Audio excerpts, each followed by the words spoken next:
Time is a great teacher. Sadly, it kills all its pupils.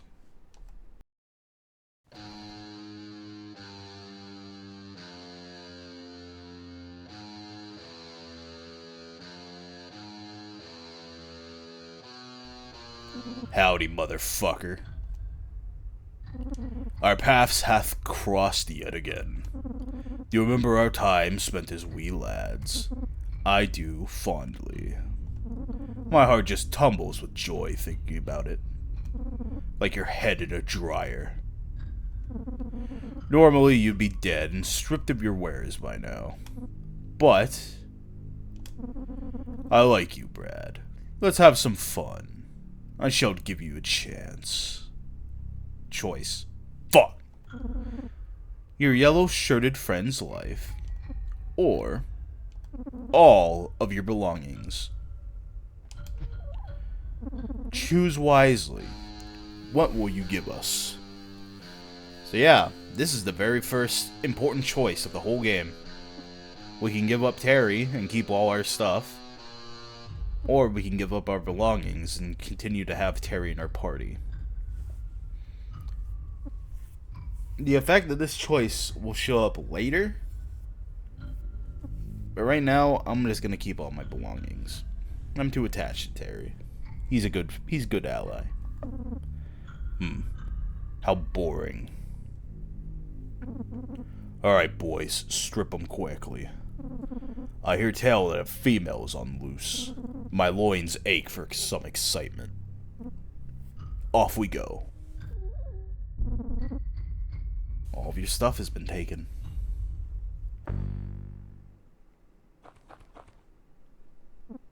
Ugh. My head. Whoa, you look like hell. Are you okay, dude? What happened? We got hit by a truck. It was some old friends. Everything's okay now. Damn, first my hamstring, now this. You're a bad omen. Yeah, I guess so. Well, it's all good, man. I don't mind. I like hanging out with you.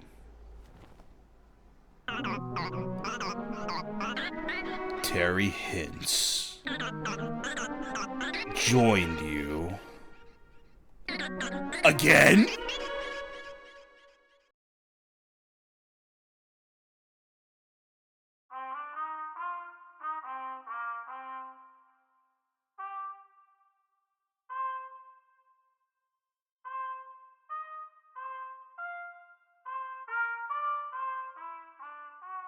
Now that Terry has joined us for the third time, it is time to discuss what he brings to the table. The man, the myth, the legend, Terry, is pitifully weak at this point. I'm not gonna sugarcoat it. Terry starts the game with an abysmal attack stat of 2, leading his basic attack to deal no damage as you've seen earlier.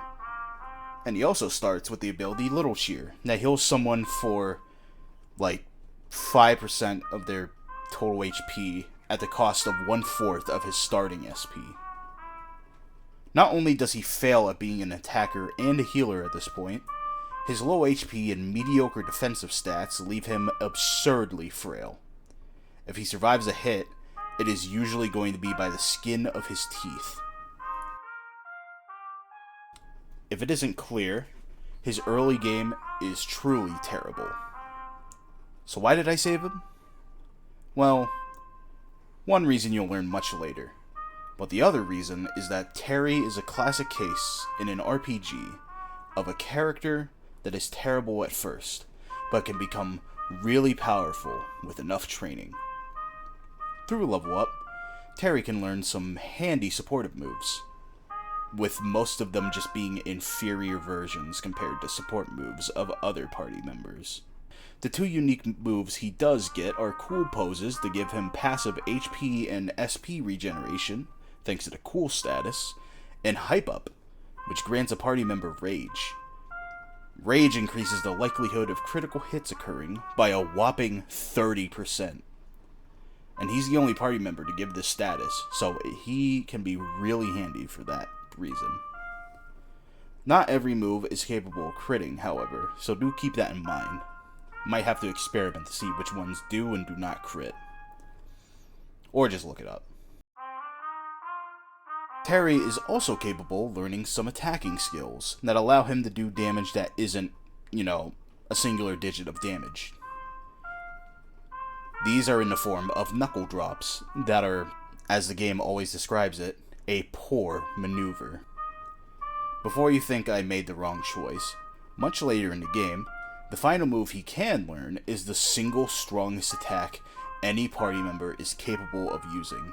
Hell, it's arguably one of the strongest in the game. It is that good.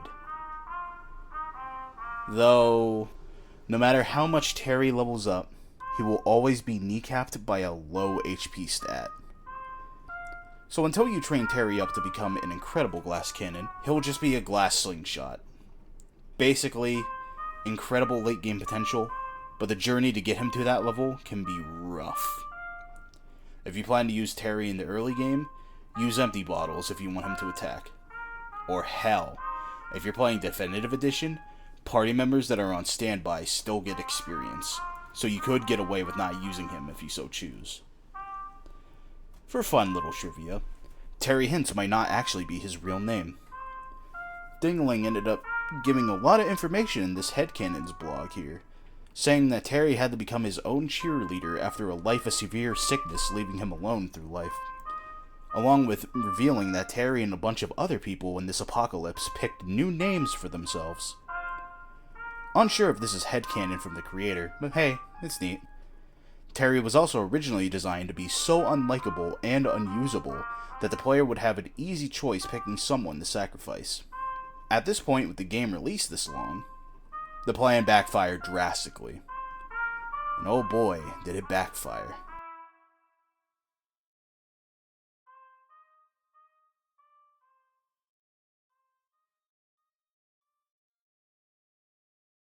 And since we've talked in length about Terry, I suppose it'd be fair for us to quickly cover the main character, Brad Armstrong.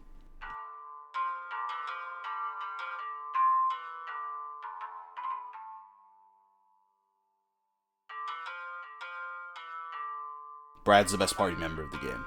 Full stop. You're probably not surprised by that assessment, given that he is the main character, along with the fact that he gets the combo dial system, which lets him just rack up ridiculous amounts of damage. But there's more to him than just pure offense.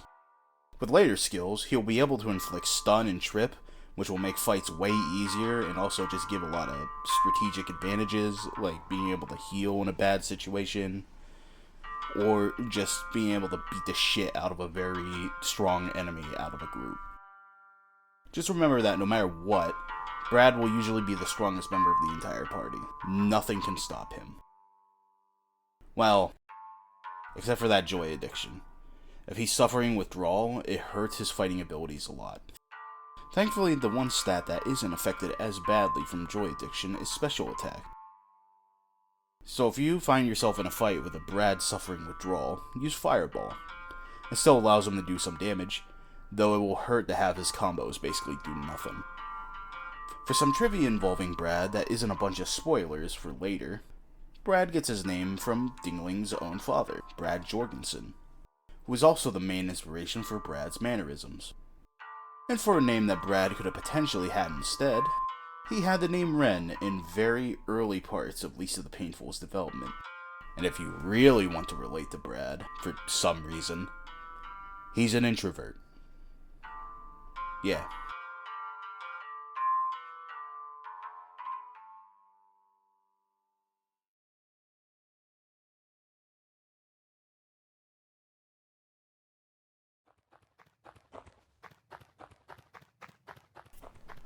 Alright, now that we know a little more about Brad and Terry, time to show off a little cheeky thing you can do at the start of the game. You probably noticed I avoided picking up all those items back here, and there's a good reason for it. You could just not pick them up, and then come back and pick them all up. And I'm a cheap little bitch, so you know what? Fuck it. You know, it's called knowledge. I forgot this music played here. Yeah, welcome to one of the new areas unique to Definitive Edition. Be honest. Are you reading these hints to learn more about the world? Or because you just can't get enough of the hinster? Terrible terrorizer.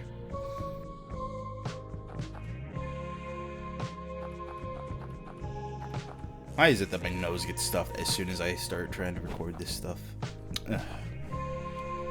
Human body's fickle. Okay, you win. Since you are a loyal fan, I'll give you a real hair-raising hint that's sure to butter your bread. Somewhere nearby is a cave to the best secret treasure ever. Life's great mysteries. That's a nice hint. Is it this? Oh shit. What are we finding here?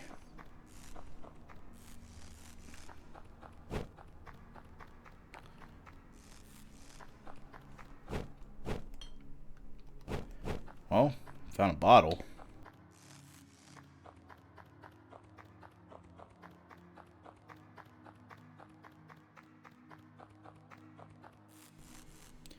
Oh shit.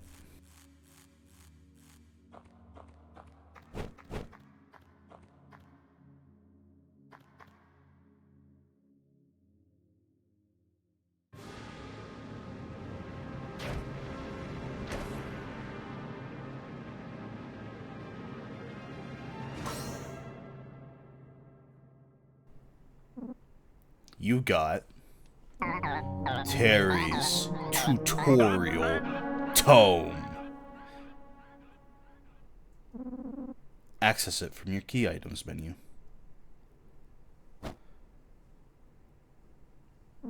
Whoa, man. Incredible. Everyone I know was searching for this treasure, and yet somehow, even without hair on your head, you were able to find it. Naturally, you need my hints to guide you, but I'm pretty impressed nonetheless.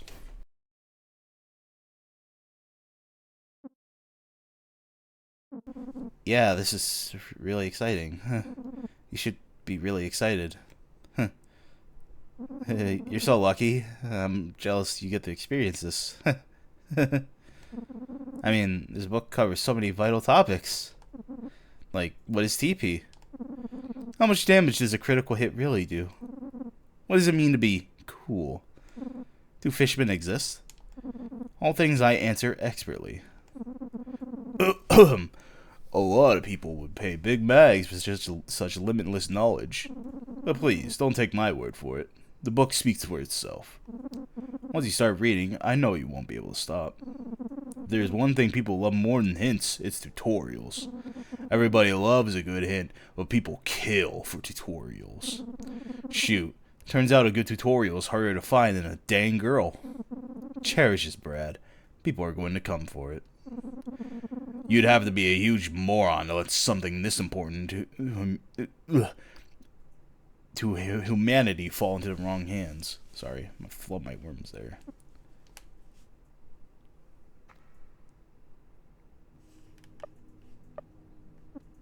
Alright, so now we have these terrific hints.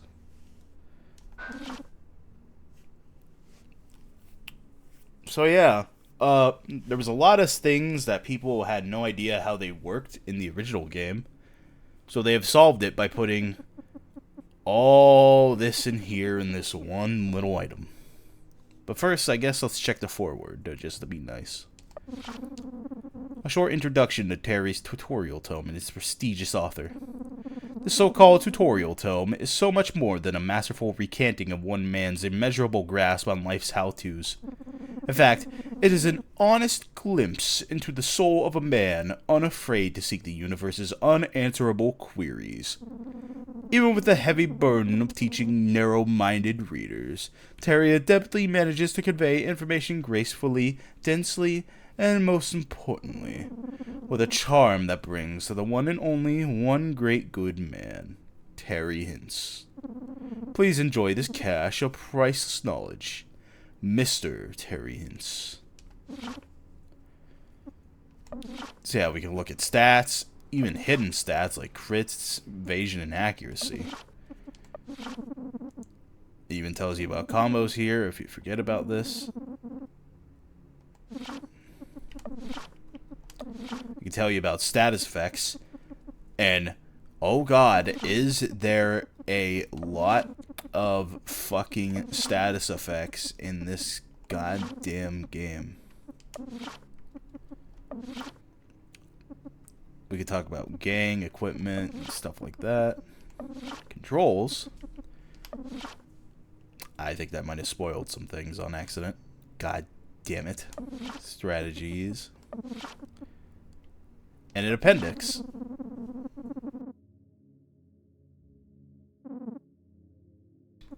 This one, that part will just show random hints through like a cycle of random ones, I think. I think that's how that one works. But yeah. Now we have all of this knowledge in the palm of our hands. So let's make sure we don't misuse that power.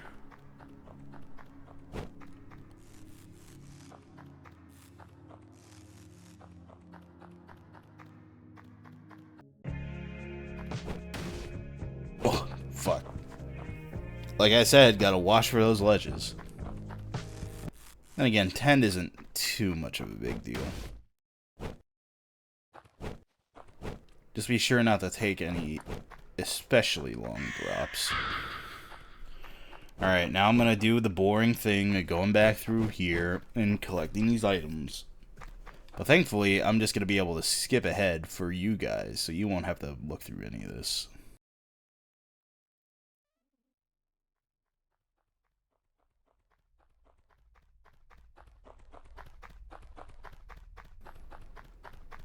The only thing I will show off here is I failed to show this off earlier.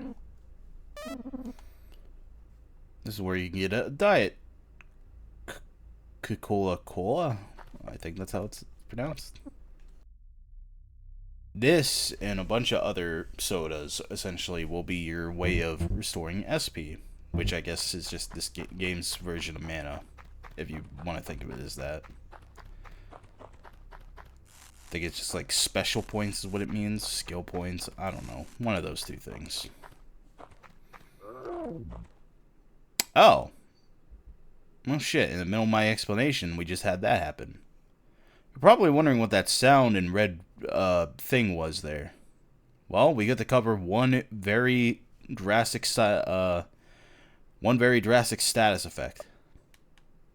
Withdrawal. Hell, it's even in tutorial tone. Let's show it off real quick. If I can find it. Here we are. A gang member may get withdrawal after enough time has passed since their last dose of joy. It affects multiple aspects of your abilities. Your attack, defense, speed, evasion, luck, health, and accuracy are all decreased. In order to get rid of withdrawal, you can either partake in more joy or just try to battle it out. It will take a while, though. I feel bad for people dealing with this. So yeah, as the guide here says,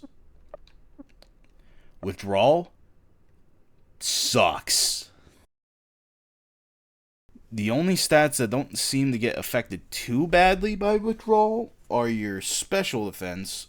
Well, actually, even then, I don't even think that. I think that also gets affected by the looks of it.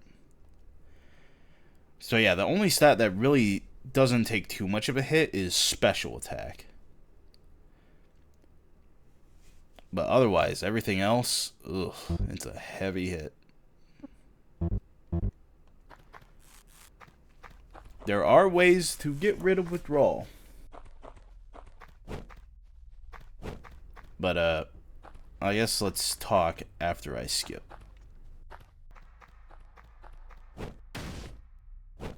Down here. Oh, first instance of falling damage that isn't just 10. 50 magazines. Oh boy. Alright, now let's skip back some more. Or let's skip forward. Whatever.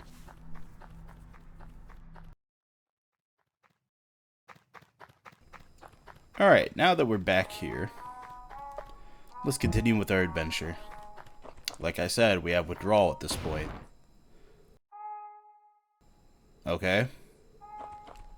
Cool, buddy. This is our first instance of on-field damage. Well, beyond just falling from a high ledge. So yeah, just gotta be mindful of your surroundings. At all times. Seems like a storm is brewing around here. You look tired. Are you hungry? If you have an empty bottle, you can have some of me soup. Also, if you need rest, you can use my tent. Don't mind if I do. Oh, I only have one bottle. Right, my items got taken. Oh yeah, here's the haul we ended up getting from those beginning items. So yeah, I'll be honest, even if you don't know about that fact, you don't really miss out on a whole lot. I mean, I guess I could have also really been very stingy and not got the grip bottles as well, but who cares? We have a whole RPG to get ahead. Who cares if the beginning is going to be easy or whatever? Alright, what a nice rest.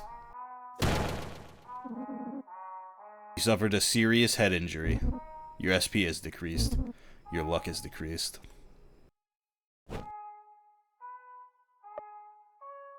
So yeah, cool event, right? I believe that event is a 1 in 3 chance to happen every time you rest at this tent. I'll put up any numbers on the screen if that is incorrect. But yeah, in case this game wasn't painful already enough, just does that in the beginning. So cool. Oh. Whoa! Holy heck! World could be saved. Find her. Status effects.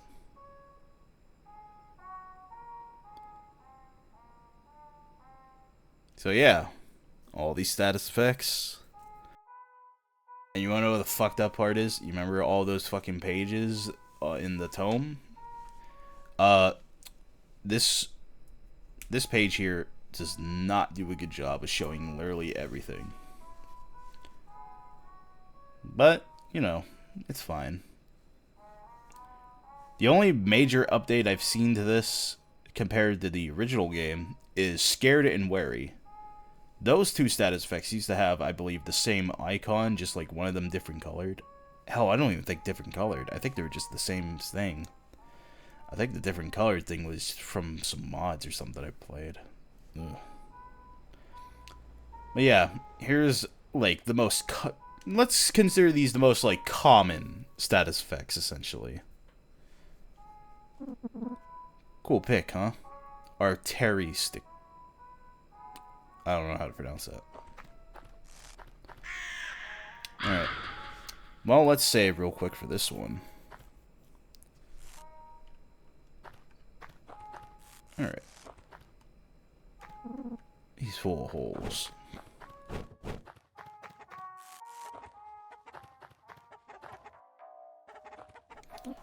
Leave. Take your pervert war elsewhere. I want no part in this. That's a little rude. Fine, I will.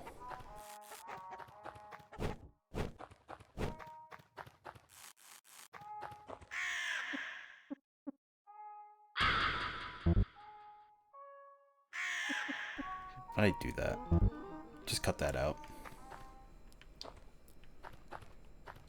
Alright.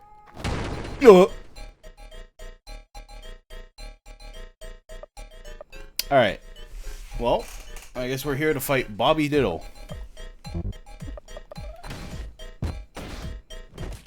Terry's still doing only 1 damage. Or 2.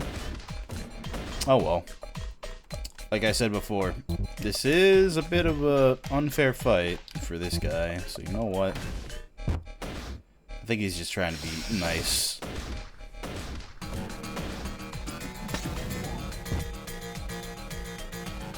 I forgot that this guy can have a firebomb. Jesus Christ. Why do you have a firebomb?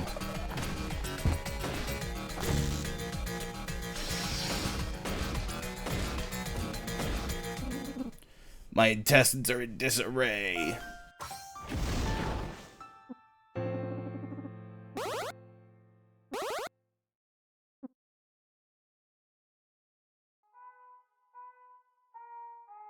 So yeah, fun fact about this enemy here, Bobby Diddle. You can also fall from up there. You'll see a clip as I'm talking about this. If you do that, he will say some stuff like, I did not expect that, or something of the sort.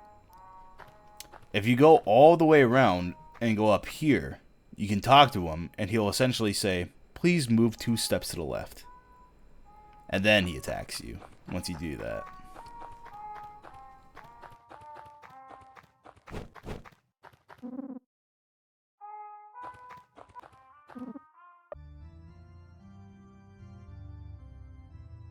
Good thing about that event happening earlier with the tent, once it happens, it'll never happen again.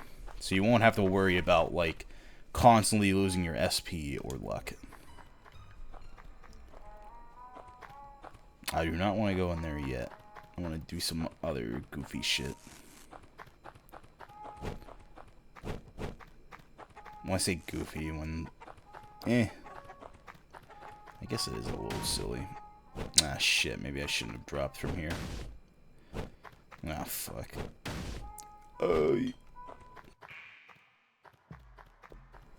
If we go into this cave here... Oh, hey. Tommy, don't play with matches. How did you even get those, sport? Give them to... Oh, shit. What do you want? This is my orphanage. All these kids have been abandoned. I'm taking care of them because no one else will. Why are you... Uh-oh, Tommy. Now look what you did. It's okay, sport. We'll get that put out. Hey, could you hand me that bucket of water? Oh, this bucket? Alright, here. You fool! Not that bucket. That was my gasoline bucket. That bucket. Get that bucket of water, quick. Alright, we gotta save these kids. Shit, let's rush. Let's rush. We got the bucket.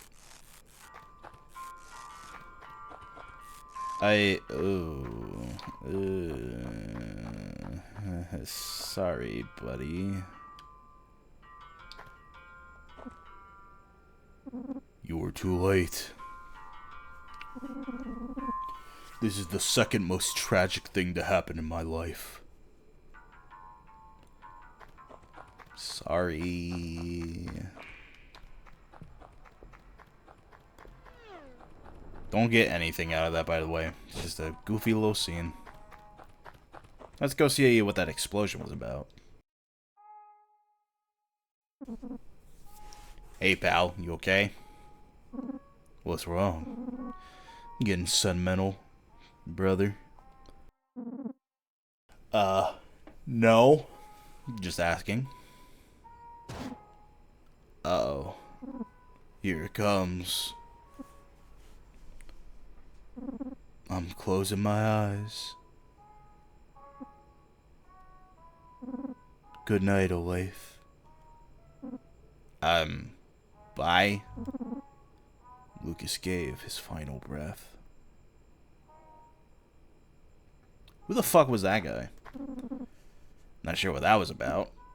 Anyway, a whole mob of guys ran through here going on about a girl. A balding guy in pink and a phallic-headed man in green cut the bridge out. They looked really scared, neither of them fit for battle. Everyone got pissed and started to leave. Then all of a sudden, these 3 dudes with amazing hair found the girl. Apparently she was in that truck. Apparently she was in that truck.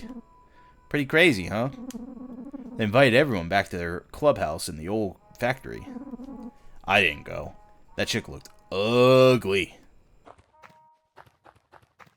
Why is everyone calling Buddy ugly? That's so rude. See the red skulls? Means Rando's army is taken over. Which sucks. It's the only gasoline within miles is in there. How the hell am I gonna make fire bombs? Rando's army, huh? That sounds familiar. Wait, no, I don't want it on file 2. Why don't you save it there? Damn thing. Alright. I guess let's continue on through here. Oh, oops. You probably see those magazines and you're wondering, how do I get those? Duh, idiot. Just walk through the wall. Now we have 64 magazines. Because I'm a cheap bastard. Lol.